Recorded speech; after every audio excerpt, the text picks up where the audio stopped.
Bismillahirrahmanirrahim. Assalamualaikum warahmatullahi wabarakatuh. Alhamdulillah wassalatu wassalamu ala Rasulillah wa ala alihi wa sahbihi wa mawalah amma ba'd. Baik ayuhal ikhwah, sanwasil darsana fi madah tarbiyah al-islamiyah ya. Insyaallah kita akan kembali membahas kitab Minhajul Qasidin ya.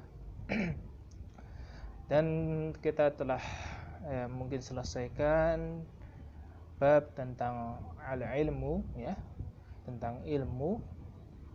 Sudah kita bahas tentang fadilah ilmu, tentang ilmu yang wajib kita pelajari ya, tentang ulama akhirah dan ulama su, dan juga tentang adab-adab menuntut ilmu, dan juga ada adab mengajarkan ilmu ya.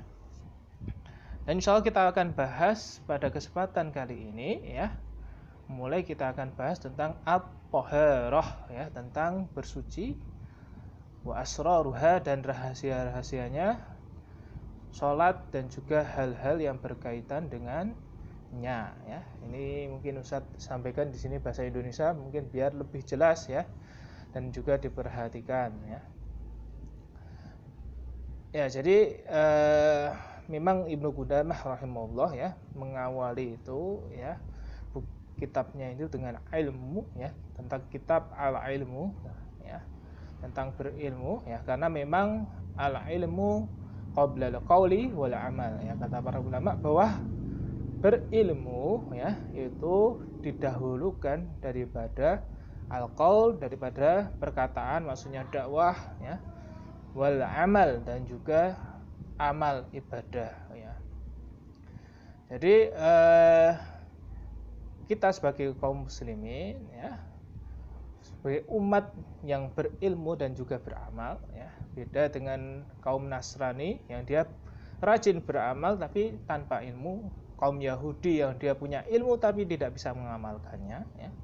Kita kaum muslimin ilmu, orang yang berilmu ya, sebagai umat yang berilmu dan juga beramal ya. Dan amal yang paling pertama ya, yang biasanya dibahas oleh para ulama, dan ini menjadi amal yang paling pertama, menjadi syarat dari beberapa amal ibadah yang lain, yaitu at-thaharah, yaitu bersuci ya. Baik, kita langsung saja ya. Di sini Ibnu Qudamah menjelaskan bahwa bersuci itu mempunyai 4 tingkatan ya. Tingkatan yang pertama yaitu mensucikan yang lahir dari hadas, najis, dan kotoran ya. Jadi ini tingkatan yang pertama, yaitu taharah ya, mensucikan yang lahir ya, suatu yang lahir ya, yang bisa terlihat ya, ada batin, ada yang lahir ya. Yang terlihat badan, tempat, dan lain sebagainya dari hadas, najis, dan kotoran ya. Hadas itu apa? Apa bedanya hadas dan najis ya? Hadas itu adalah sifat ya, adalah sifat yang harus dihilangkan ya dengan bersuci ya. Bedanya dengan najis, najis itu adalah berbentuk zat atau benda ya. Contohnya hadas apa ya? Seperti sifat ya, sifat umpamanya keluar angin ya dari dubur ya, atau kentut ya. Nah, itu hadas, atau kencing dan lain sebagainya, itu juga hadas. Hadas ada hadas kecil, ada hadas besar. Kalau hadas kecil cukup dengan berwudu, hadas besar harus dengan mandi janabah ya. Ada najis. Najis itu benda-benda yang harus dihilangkan ya, dengan istinja dan lain sebagainya ya. Nah, ini seperti kotoran ya, kotoran manusia ya, kencing manusia, darah haid, dan lain sebagainya ya. Kemudian juga kotoran-kotoran yang lain ya. Ini secara umum tentang tingkatan bersuci yang pertama ya. Kemudian bersuci yang kedua itu mensucikan tubuh dari dosa dan kesalahan ya. Jadi memang ya di sini Ibnu Qudamah membahas bahwa thaharah itu maknanya itu bahwa bukan hanya dengan sebatas mensucikan yang lahir ya, tapi juga mensucikan dari dosa dan kesalahan. Kita jauhi dosa dan kesalahan, ya. Kita jauhi larangan-larangan Allah dan Rasul-Nya, ya. Nah, ini merupakan salah satu juga bagian dari thaharah yang tidak kalah penting, ya.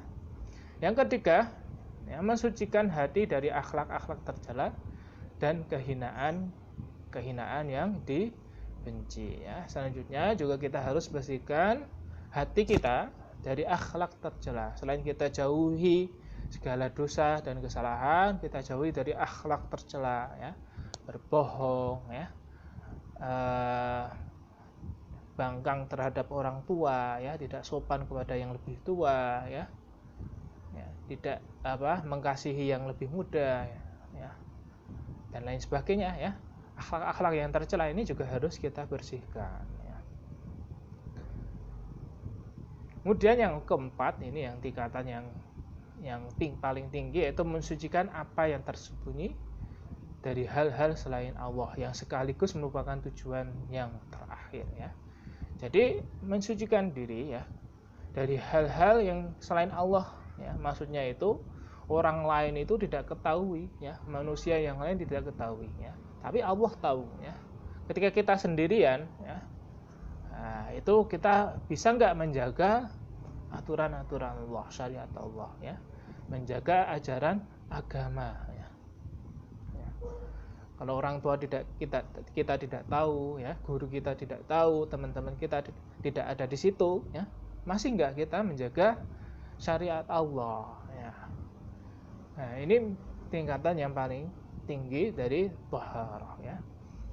Jadi thaharah bukan hanya membersihkan hal-hal yang lahir, ya, tapi juga membersihkan dari dosa, membersihkan dari akhlak tercela, dan juga membersihkan dari hal-hal yang melanggar syariat Allah ketika kita sendirian, ya.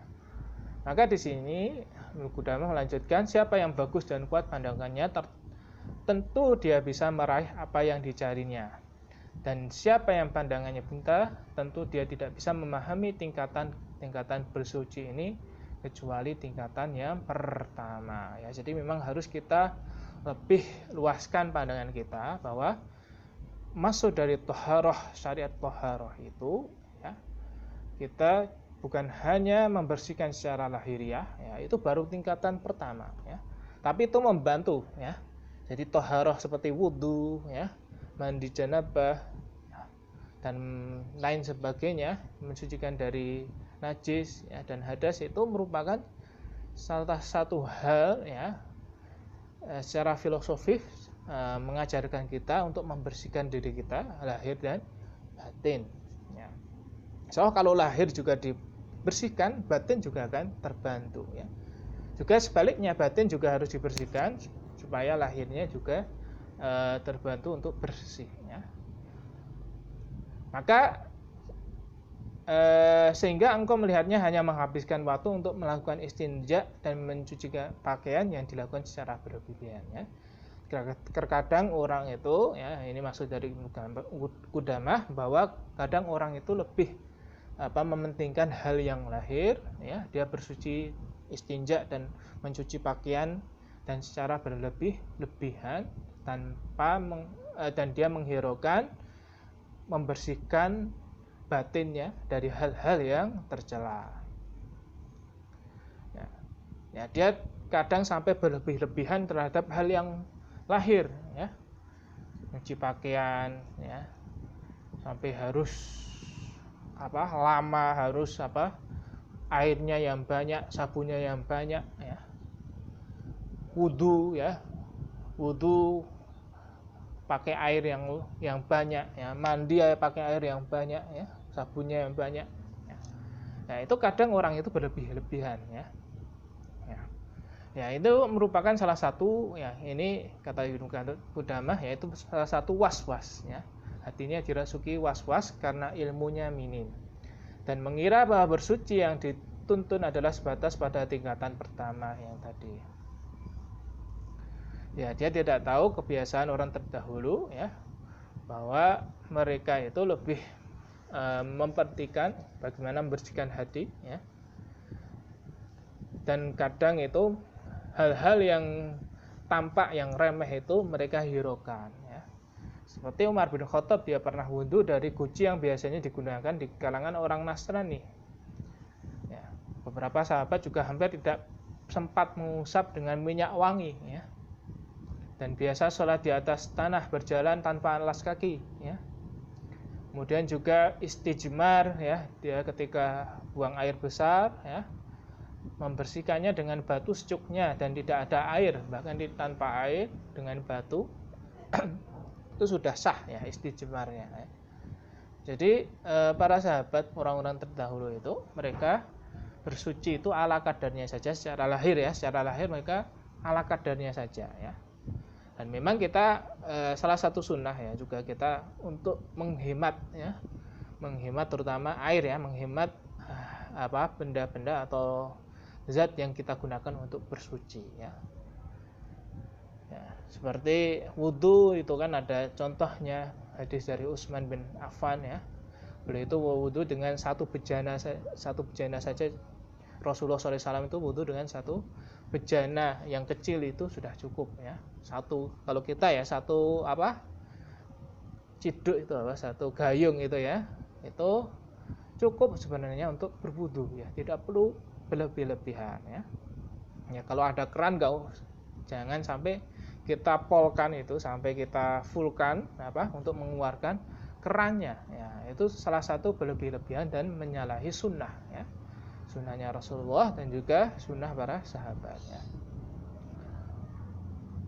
ya. Kemudian Ibnu Qudamah melanjutkan, kini banyak yang disebut dengan istilah komplot yang sok suci ya, menghabiskan waktunya untuk menghias lahirnya, sedangkan batin mereka rusak dipenuhi nuhda, kesombongan, riya, ujub, kemunafikan ya.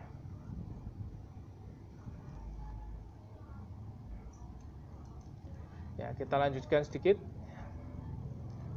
ya. Dan juga kebodohan ya.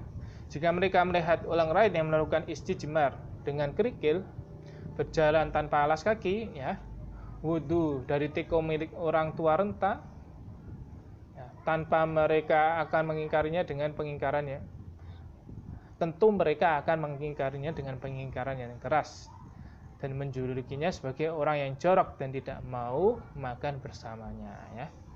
Jadi ini merupakan salah satu hal ya, yang kadang orang itu berlebih-lebihan terhadap hal yang lahir ya, bersuci terhadap hal yang lahir ya. Bahwa Islam itu tengah-tengah ya. Kita itu diperintahkan untuk suci, untuk selalu bersih, selalu indah ya.